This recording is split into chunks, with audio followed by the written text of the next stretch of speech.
Hi there, my name is Christi Daniels, and welcome to Around the Table with Powerful Women. I'm Joy Caffrey. And I'm Wendy Loveedge.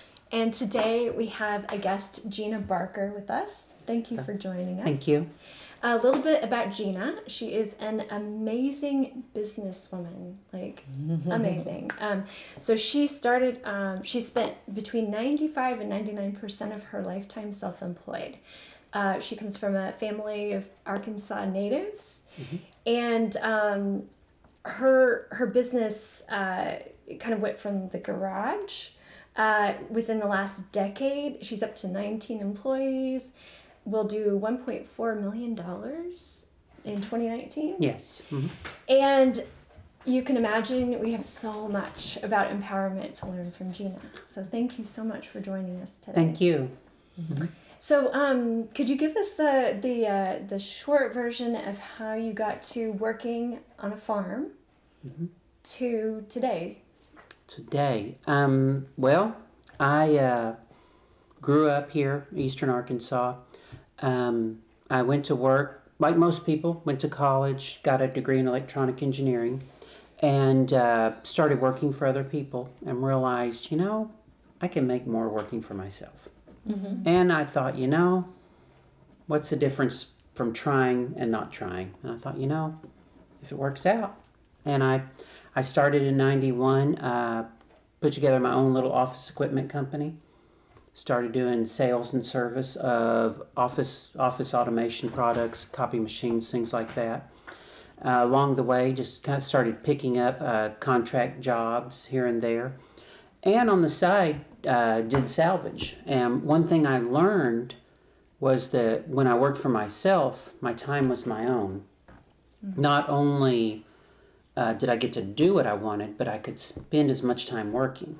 Sometimes that's good, sometimes that's bad, sometimes it gives you a flexibility in life.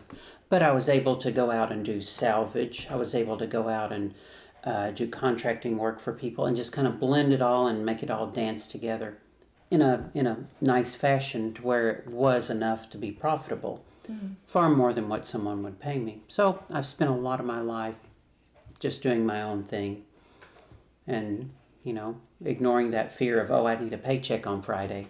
Mm-hmm. I hear a little bit about what salvage means. I mean, I have just an old car salvage thing, but I want you to tell me more.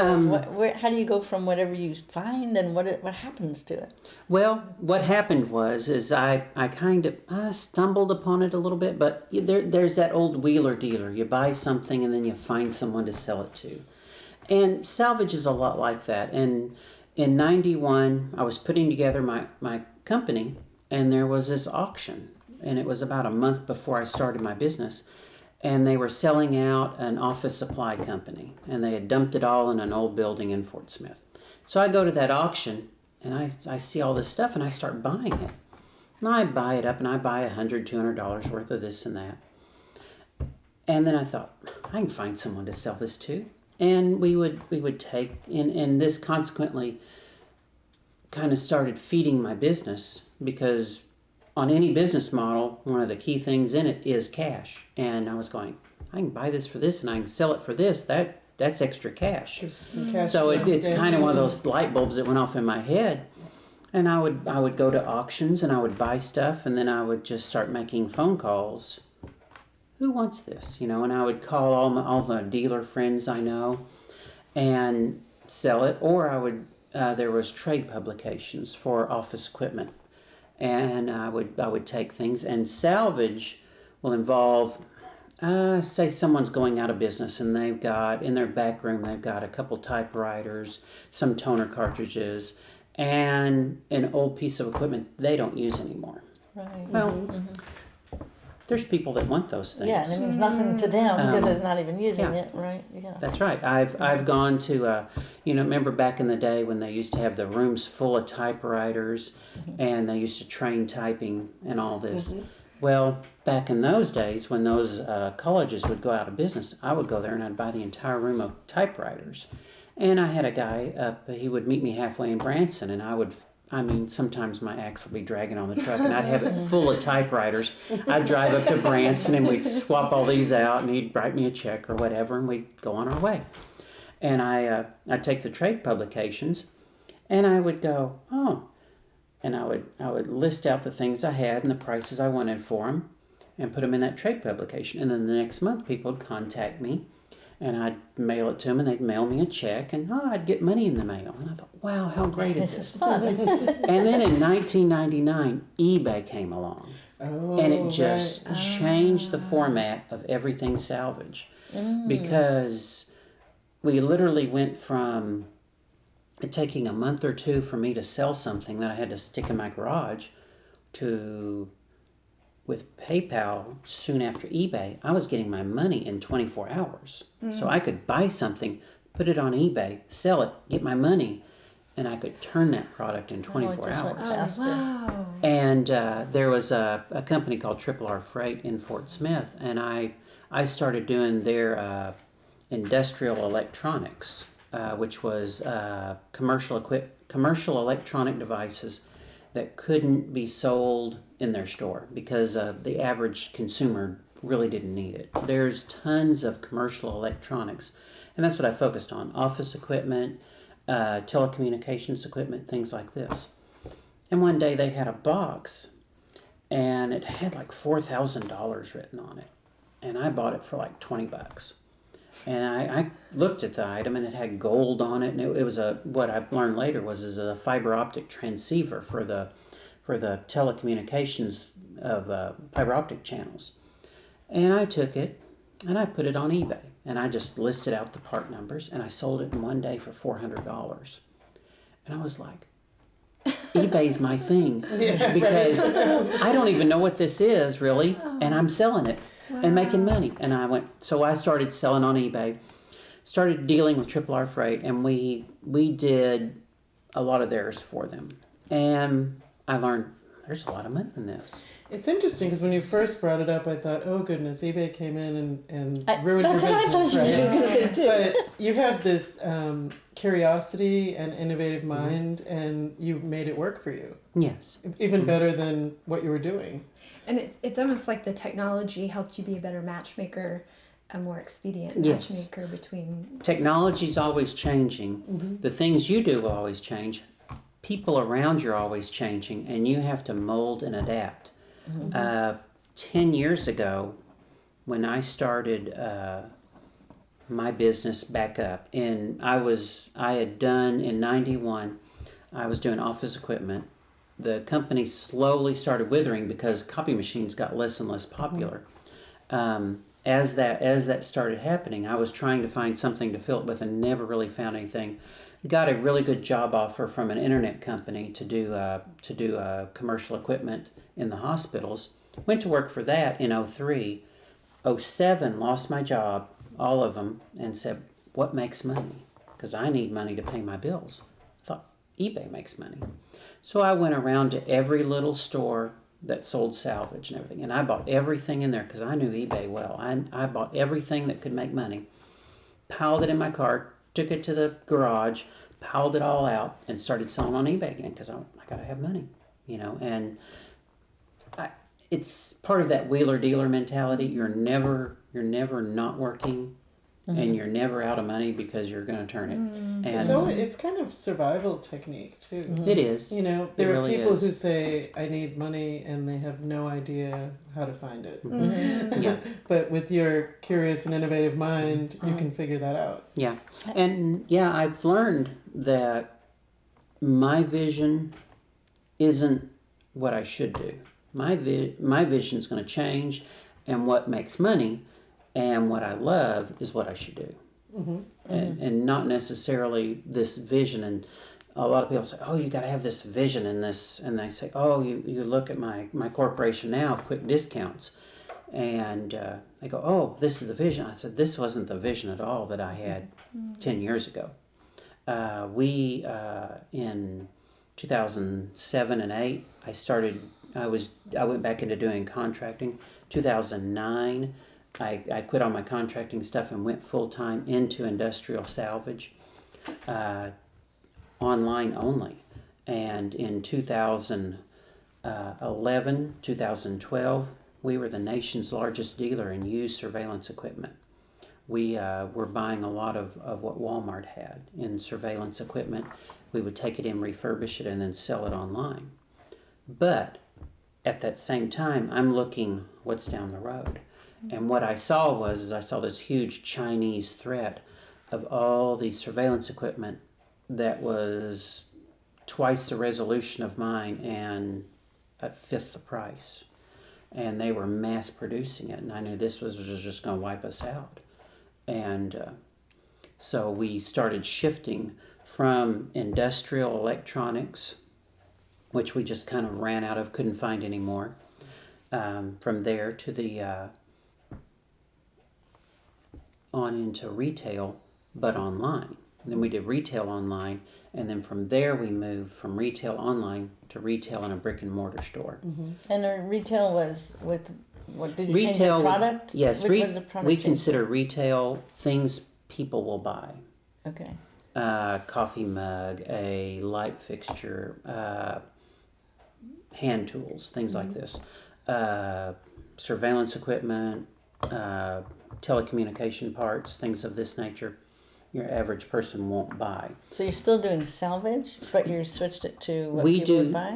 We buy differently now. We were in 2011, 12.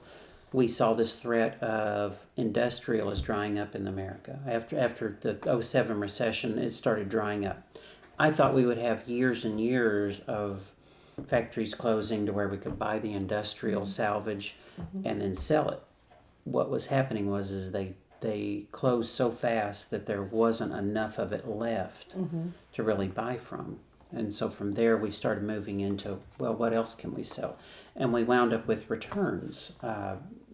So many retailers at that time we were doing Sears returns, Walmart returns. We deal with every large dealer, Amazon, Walmart, you name it. We have contracts right now with Staples through the Midwest. So all of these companies let you return things. They can't put that back on their shelf because they aren't sure whether it works or not. The packaging has been destroyed. Package has been damaged. I mean, the least little ding on a package and it will not sell. They mark it down, well, then they're competing against themselves. Right. So they're left with a catch-22 and they want to Sure. get rid of this stuff. So we come in and we sell these damaged items. First we were selling them online. Now we sell them in a retail brick and mortar store. And we also now, about a year and a half ago, brought back an online division just to make us more competitive on things that sell better online. Sure. Do you liken yourself to something like TJ Maxx? Is that something? TJ Maxx is real similar. They do clothing heavily. They do clothing, purses, a lot of things like that. We do a lot of that, but we don't do those items. We don't do clothing. We don't do furniture. We've learned things that don't work good in our store. Yeah. So we hold off from those. If we get them, we sell them, but we don't look for those things. So for women who are listening, who are thinking, gosh, I don't know where to get started, you know, what are kind of some key points? I heard adaptability. Me too. Yeah, I wrote that one down. And having a vision, but then being able to adapt that. Yeah. You know. What I learned is I failed at business. I failed at several businesses. I've spent years working just by myself, just doing my own thing. And it took years to learn what works and what doesn't work. What I really learned out of everything was business is an art form that you learn. So a lot of these people say, oh, you've either got it or you don't. I don't believe that to be true at all. I didn't have it for years. And about 07, one of my managers that I was working for, I asked her, I said, what books do you have about this? Because I started reading books about self-empowerment, and then I started reading them about business. And whenever I started reading the business ones, I went, this is where I need to be. And she gave me a set of books called Good to Great by Jim Collins. That book in itself changed my whole business career. I learned through that business is an art form that you have to learn. Once I learned the basis from that, I've used a couple other books. It was the basis, and in that, I learned three simple truths to business. You got to learn what you're good at, what you love, and what makes money. And you have to have those three things in a circle. You might have a circle of everything you love, everything that makes money, and what you're good at. And only those that overlap are the things that you should even try. And I, in 2007, I thought, what am I good at? I thought, I'm really good at eBay. I'm really good at Salvage. I said, what makes money? eBay. And I said, I do love it, and I love business. And so from there, I started growing out. I said, I need to learn how to do business. And it's just about that, the ability to say, I'm not good in this area and I need to learn. And that's where your true success comes from, is that ability to learn and grow. And not only just for you, but for your company. I had this vision of this being this giant corporation that sold only online and focused on online sales. But, we had in 2013, eBay started diverging in different directions and started becoming harder to sell on. Shipping rates went up. And as you're running a business, you're sitting there looking forward into the future. You say, if these trends continue, I'm going to run out of profitability on a large portion of my items. And just as I did with the security cameras that were being Chinese made, I looked ahead and thought, what is that next step? And I'm always looking ahead at my company at the next step. I have a question for you. So have you read the book, Who Moved My Cheese? What's it called? Who Moved My Cheese? Who Moved My Cheese? I have heard about it a lot, and everyone says they love it, and I've never gotten around to reading it. You're living Who Moved My Cheese. You don't need to read it, but I just want to call it out for anybody who's got what you're describing, and I particularly love the children's version because it has, animated, but it has mice, and they're looking for cheese, and they go and scout out cheese stations, and they're measuring to see how much cheese is there, and when they see it dwindling, they go look for a new cheese station, which is what I hear you kind of naturally learn to do. You have to, and you have to learn a balance, and Jim Collins says it like this.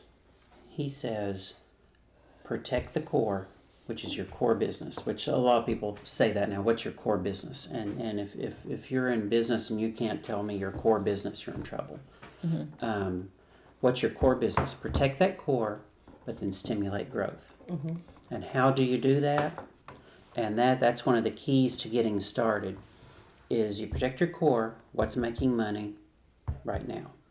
And then what you do to stimulate growth is you say, what could I be good at?